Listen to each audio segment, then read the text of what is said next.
Merci, Madame la Ministre. La parole est à Monsieur Jacques Moignard pour le groupe radical républicain, démocrate et progressiste. Merci, Monsieur le Président. Ma question s'adresse au ministre de l'Aménagement du Territoire, de la Ruralité et des Collectivités territoriales.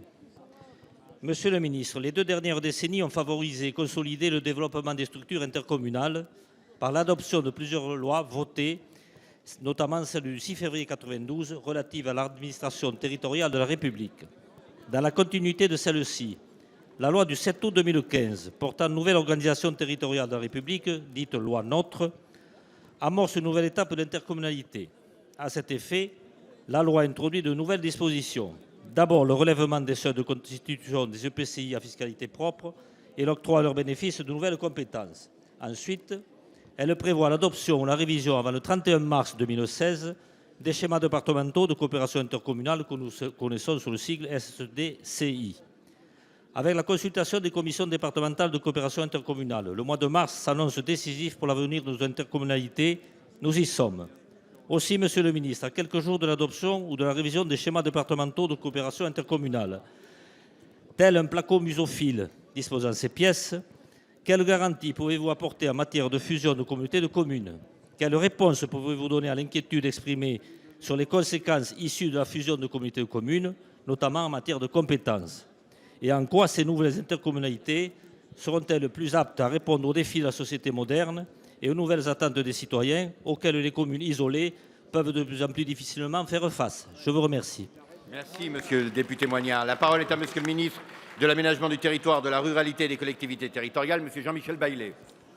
Monsieur le Président, Mesdames, Messieurs les députés, Monsieur le député Jacques Moignard, la France, vous le savez, compte 36 000 communes, c'est-à-dire autant que toute l'Europe réunie. C'est une force.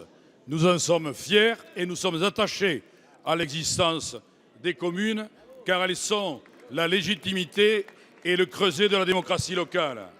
Néanmoins, il faut leur donner les moyens d'exister, de se développer et de fonctionner.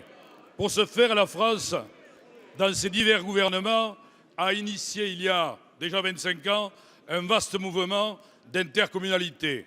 Et aujourd'hui, nous franchissons encore, dans le cadre de la loi NOTRe, une étape avec les schémas départementaux intercommunaux qui revoient les périmètres des intercommunalités pour les rendre plus puissantes, plus pertinentes par rapport aux bassins de vie et plus efficaces, j'y reviens, car c'est une nécessité absolue.